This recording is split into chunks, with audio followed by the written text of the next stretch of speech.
ассалому алайкум бинандагони азизу арҷманд. нашри навбатии барномаи иттилоотии пайғом аз телевизиони симои шаҳри Панҷакент манзури шумост. инак дар барномаи мо тамошо кунед.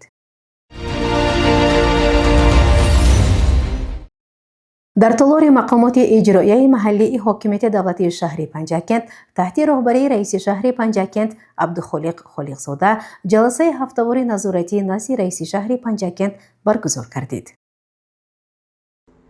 субҳи санаи 2 марти соли равон дар толори мақомоти иҷроияи маҳаллии ҳокимияти давлатии шаҳри Панҷакент ҷаласаи назоратӣ назди раиси шаҳр баргузор гардид. дар ҷаласа нахуст раиси шаҳри Панҷакент Абдухолиқ Холиқзода ба ҳозирин оид ба масъалаҳое ки дар маҷлиси ҳукумати мамлакат санаи 27 феврали соли 2026 баррасӣ шуданд гузориш дода ҷиҳати иҷрои дастуру супоришҳое ки пешвои миллат президенти ҷумҳурии Тоҷикистон муҳтарам Эмомалӣ Раҳмон дар ин ҷаласа баён доштанд дастур дода шуд. ҳамчунин зимни шунидани гузориши масъулон оид ба рафти киштӣ картошка, омодагӣ ба даъвати ҷавонон ба хидмати ҳарбӣ, иҷрои супоришҳое ки дар маҷлисҳои назоратии назди раиси шаҳр дар моҳҳои январ ва феврали соли равон дода шуда буданд, ҳисоботи раисони деҳоти Фароб ва кумитаи маҳаллаи Боймурод Холмуродови шаҳр ҷиҳати вусъат додани кишти картошкаи барвақтӣ дар хоҷагиҳои кишоварзӣ, тақвияти корҳои тарғиботӣ дар байни ҷавонони синни даъватӣ ва волидони онҳо, иҷрои супоришҳои қаблан додашуда, идомаи корҳои ободонӣ дар деҳот ва маҳаллаҳо дастуру супоришҳо дода шуд. ҳамчунин ба масъулони дахлдор ҷиҳати дар сатҳи баланд таҷлил намудани рӯзи модар ва ҷашни матбуот супоришҳои мушаххас дода шуд. ҷаласаи назоратиро раиси шаҳри Панҷакент Абдухолиқ Холиқзода ҷамъбаст намуда аз масъулони тамоми соҳаҳо даъват ба амал овард вазифа ва супоришҳоро бо дарки баланди масъулият дар муҳлати муайян гардида иҷро намоянд. бо мақсади пешгирии баландшавии нархҳо дар моҳи шарифи Рамазон, риояи қоидаҳои санитарӣ ва суҳбат бо фурӯшандагон, раиси шаҳри Панҷакент Абдухолиқ Холиқзода аз бозори марказии шаҳр ва бозори масолиҳи сохтмонии бародарон дидан намуд. фаъолияти бозорҳои шаҳр, танзими нарх, фаровонии маҳсулоти ниёзи мардум, тартибу низом дар ташкили савдо, вазъи санитарию тозагӣ аз ҷумлаи масъалаҳое буданд, ки зимни боздиди раиси шаҳри Панҷакент Абдухолиқ Холиқзода аз бозорҳо ва марказҳои савдои шаҳр мавриди таваҷҷӯҳ қарор дода шуд. аз ҷумла дар ҷараёни боздид аз бозори хӯроквории ҷамъияти матлуботии шаҳр, бозори соҳибкор Темур Пӯлодов, бозори маҳсулоти сохтмонии бародарон ва суҳбат бо тоҷирон, таваҷҷӯҳи роҳбарияти бозорҳо, маркази минтақавии агентии Тоҷик Стандарт, маркази назорати давлатии санитарию эпидемиологӣ ба назорат ба нархҳо, ки дар моҳи Рамазон баланд бардошта нашаванд, низоми ҷойгиронии нуқтаҳои савдо, дар ҳолати хуби санитарӣ нигоҳ ва ба савдо гузоштани маҳсулот, либоси ягона барои фурӯшандаҳо, таъмини фаровонии маҳсулот, пешгирӣ аз ҳодисаҳои сӯхтор ва дигар масъалаҳои вобаста ба фаъолияти онҳо ҷалб карда шуд. барномаро идома медиҳем. дар доираи сафари корӣ ба маҳаллаи Лаби Чашма раиси шаҳри Панҷакент Абдухолиқ Холиқзода аз манзили истиқоматии ҳунарманд Мавлон Рӯзиев ва соҳибкор Илҳом Аҳмадов боздид ба амал овард. дар идомаи боздид аз маҳаллаи Лаби Чашма раиси шаҳри Панҷакент аз манзили истиқоматии ҳунарманд Мавлон Рӯзиев дидан намуд. сокини маҳаллаи Лаби Чашмаи шаҳри Панҷакент, устои чӯбкору кандаккор Мавлон Рӯзиев аз ҷумлаи соҳибкороне аст, ки дар ҳавлияш коргоҳи истеҳсоли мизу курсӣ ва дигар масолиҳи чӯбӣ ташкил намудааст ва фармоиши мизоҷонашро ба ҷо меорад. зимни боздид раиси шаҳр ба ин ҳунари ӯ баҳои баланд дода, маслиҳат дода шуд, ки ҳунарашро ҳарчи бештар ба ҷавонони ҳавасманд омӯзонад. сокини дигари ин маҳалла соҳибкор Илҳом Аҳмадов дар ҳавлияш парвариши шутурмурғ, бедона ва зоти мурғи шоҳдорро ба роҳ мондааст. парвариши шутурмурғ дар шаҳри Панҷакент таҷрибаи аввалин буда, харидорони тухму гӯшти он низ кам нестанд. ба соҳибкор барои зиёд намудани шумораи ин нави паррандагон маслиҳат дода шуд. гуфта шуд ки ин ду соҳибкор бо ташкили коргоҳи хурд дар ҳавлияшон барои худ ва аҳли оилаашон шуғли даромаднок муҳайё намуда, бо он эҳтиёҷи рӯзгорашонро бароварда месозанд.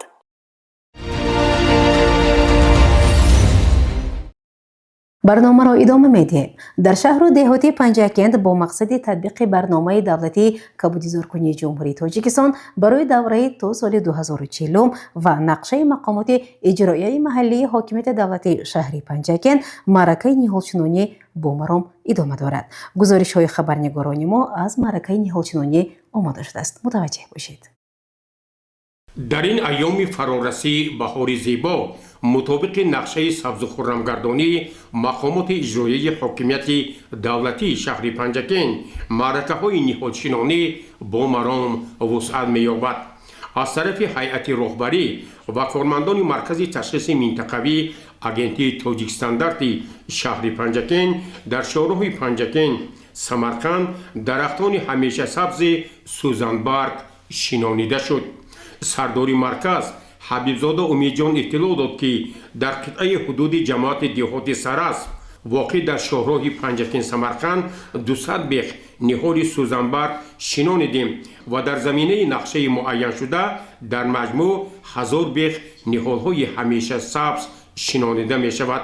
бо ҷараёни ҳашари ниҳолчинонӣ муовини раиси шаҳри Панҷакент Эркин Хушбахтзода намояндаи раёсати кишоварзӣ вилояти Суғд шинос гардида талаботи агротехникиро вобаста ба қоидаҳои шинонидан ва нашъунамои ниҳолҳои ҳамешасабз шарҳ доданд. чанд нафар ширкаткунандагони ҳашар таъкид карданд ки ниҳолчинонӣ анъанаи қадимаи тоҷикон буда сабзу хуррам намудани муҳити зист вазифаи ҳамагон мебошад. сабзу хуррам кунем, албатта шаҳр мо обод мешуд, хушбе мешуд. масалан як ҷо кабудизор кунем, ин ҳам кори савоб агҷад. маълум давам мекунем ки ҳама ҷое ки ҳамин бай ҳаст як дарахт шинонанд. бо мақсади сазовор ҷашн гирифтани ҷашни 35-солагии истиқлолияти давлатии ҷумҳурии Тоҷикистон ва амалӣ намудани нақшачорабиниҳои ҳукумати ҷумҳурии Тоҷикистон имрӯз кормандони марказ тасмим гирифтанд ки дар шоҳроҳи Панҷакент Самарқанд 200 бех ниҳолҳои сояафкани ороишӣ шинонанд ва мо тасмим гирифтаем ки ин иқдомро идома дода то 1000 бех ниҳолҳои ороишӣ мешинонем ва барои сабзу кабутизоркунии кишвари азизамон саҳми арзандаи хешро мегузорем. воқеан шинондани ниҳолҳои гуногун сабзу хуррамгардонии диёри бостониямон дар татбиқи барномаи кабудизоркунии ҳукумати ҷумҳурии Тоҷикистон барои давраи то солҳои 2040 мусоида хоҳад кард. гузориши Аббос Ҳамросода ва Шоҳҳусайн Солиҳов.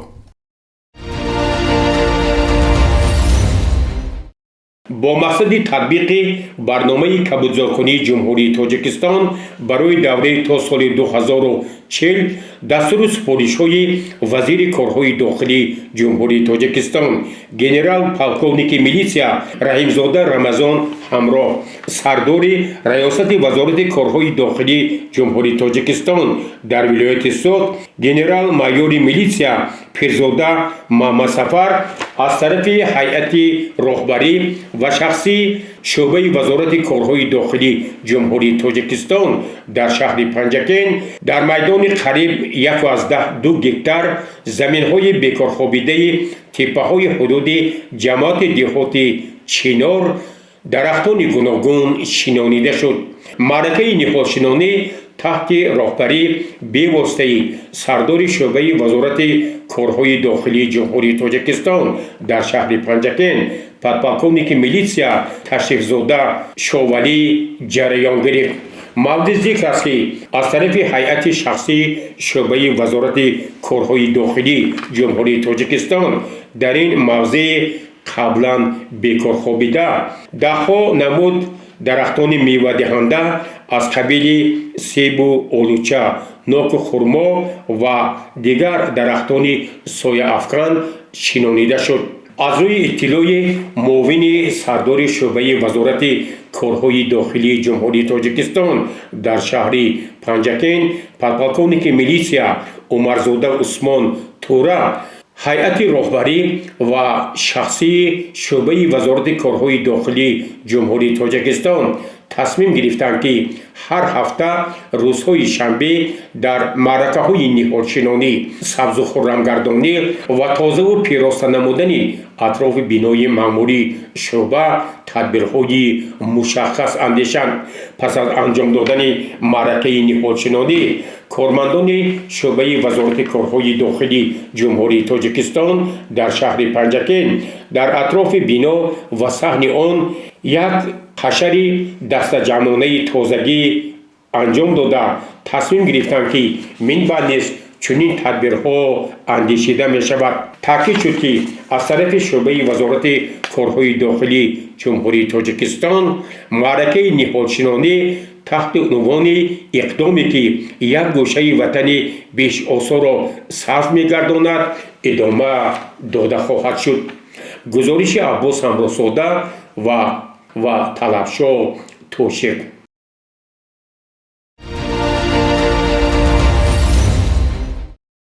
роҳбарияти хадамоти давлатии оташнишонӣ дар шаҳри Панҷакент дар ҳамкорӣ бо корхонаву муассисаҳо аз ҷумла қисми низомии 05-170 ҷиҳати пешгирӣ аз ҳодисаҳои сӯхтор омодагӣ дар ҳолатҳои фавқулода машқҳои намунавии муштаракро ташкил намуд.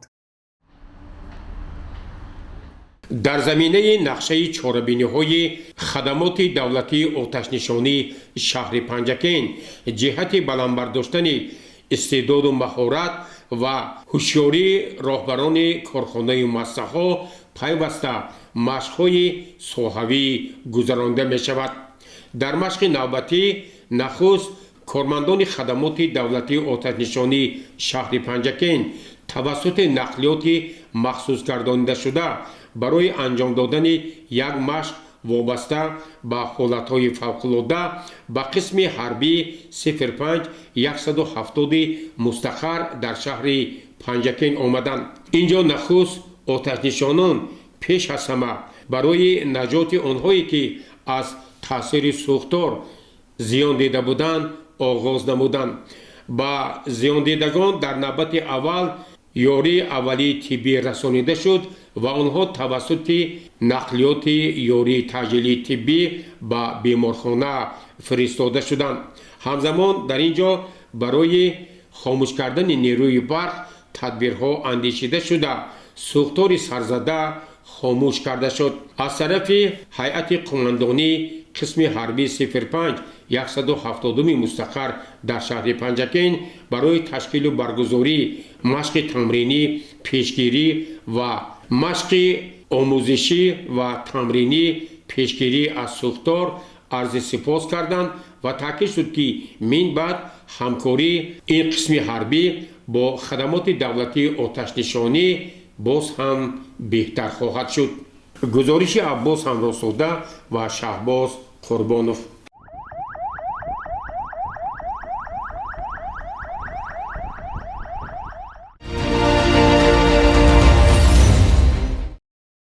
бемории сироитии гепатит А ки бо номи зардпарвин машҳур аст ба пешгирӣ бештар ниёз дорад.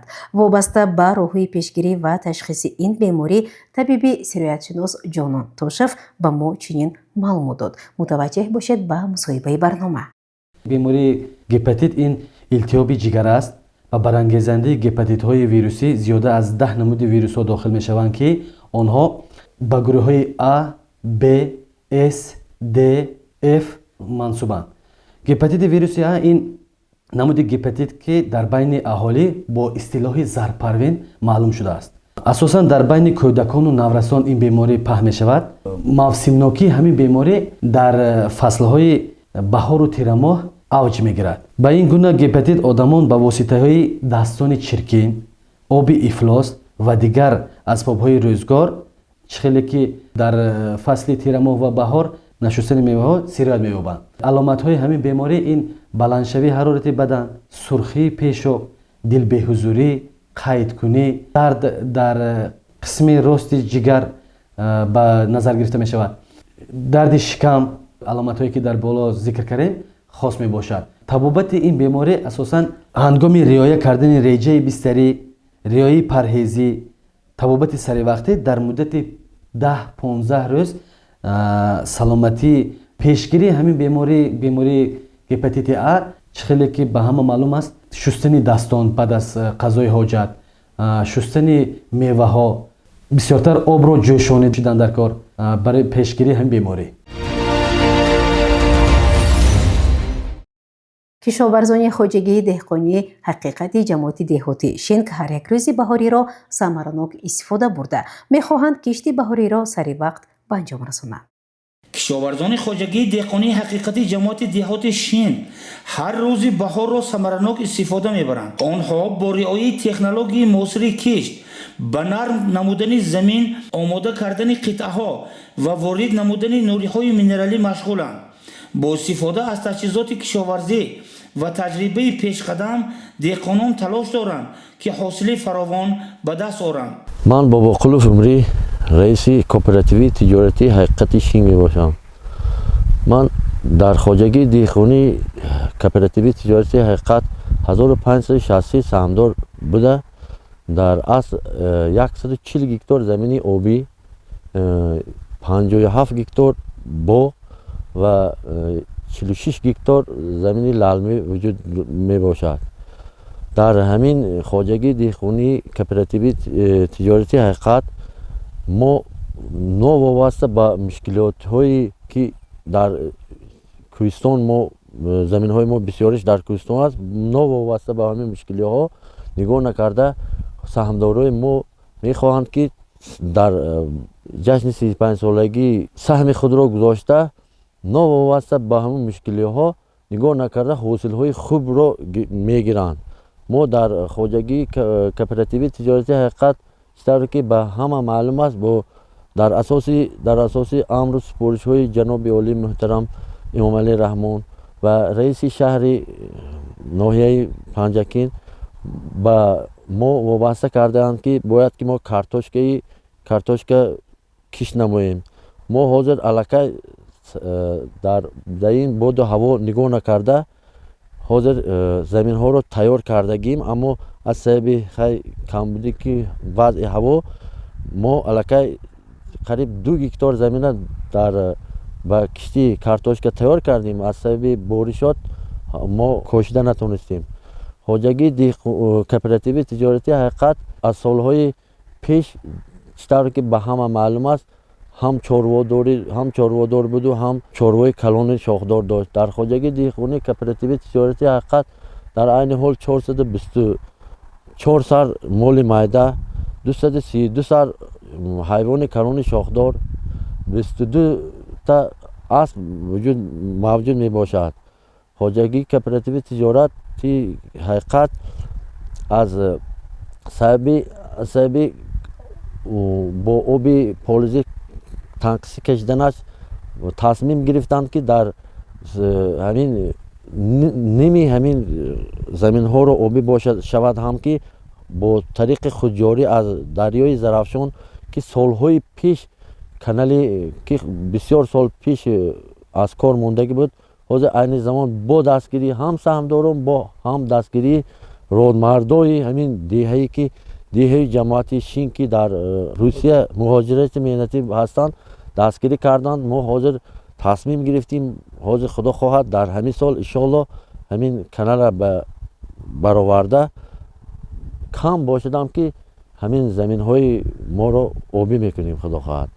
ما از نام تمامی سهامداران خواجگی کوپراتیو تجارتی حقیقت ما با پیشوای معظم ملت با رئیس ولایت ما با رئیس شهر ما با رئیس جماعت ما همه اینها رو ما تبریک میکنیم، به 35 سالگی و میخواهیم که گفته های اونها را همش را اجرا کنیم. با همین مشکلات ها باشد هم که ما میخواهیم که همه وقت سربلند شده همه زمین زراعت های نقد را کش نموده هیچ نباشد بازار شهر خودی پنجکین ما رو تامین نماییم. این کانال سالهای بسیاری خرفتگی بود. یک 20 سال زیادتر ما برای که از آب تامین شدن نمیتوانیم. کانال از 4000 متر بالا میگذرد و آب که دست بگیرتن ما با آب نمیبیاد. همون وای شده همین من رئیس وقتی رئیس دیها خیلی من سرداری کردم همین تاسیس کردیم. اینجا سربندش با یاردم کردن آدمو این طریق حشال یاردن مردم خیلی همین کنده بردیم خلاب آب رفت و برای دریا کانال یک قسمش کند دریا که یک طرف چرخ زد همین کند امسال تسلیم گرفتیم که دریا راست کنیم و بیخم به کندگیش سیمین کرده همه خواجه با آب تامین کنیم. برام شده همین با بچه ها سرمایه‌گذاری کردیم. ما سربند کنده تیار کردیم. خدا خواهد هم روزهای نزدیک به آبم گردونیم. در دهه باغچه با اشتراک اساسگذار صلح و وحدت ملی پیشوای ملت پرزیدنت جمهوری تاجیکستان محترم امامعلی رحمان یک مؤسسه تحصیلات میانه عمومی باغچه بچگانه و بنگاه طبی زمانوی به استفاده داده شد. مکتب نو با صنفخانه های برهوا، اتاق های فنی، آزمایشگاه ها و تالار ورزشی مجهز بوده برای تعلیم و تربیت خوانندگان تمامی شرایط ضروری را فراهم آورده شده است. ضمن افتتاح تاکید گردید که ساحه معارف یکی از سمت‌های افضلیتناک سیاست اجتماعی دولت به شمار می رود. همزمان در دایره کارهای آبادانی راه‌های داخل دهه منفرش گردیده شرایط رفت آمد ساکنان بهتر کرده شد. کارهای سازندگی و بنیادکاری در دهه ادامه داشته ساکنان با روحیه بلند وطن دوستی در رشد و پیشرفت محل سهم می‌گذارند. کانال مذکور که سالهای طولانی کار نمی‌کند قسمت پایان زمین‌های خواجگی دهخانه حقیقت را آبیاری می‌کرد و متاسفانه سالهای اخیر از سبب کارناشایان شدن کانال از استفاده بیرون مانده بود و مشکلی تنقیصی آب در خواجگی بر الله حس کرده می‌شد. امروز از طرف رهبریت و مردم دهه باغچه تصمیم گرفته شد تا کانال را به استفاده دهند تا از زمین‌های خواجگی ثمرناک استفاده برند. غیب الله محمدیوف، اسماعیل جان خالوف برای برنامه پیغام.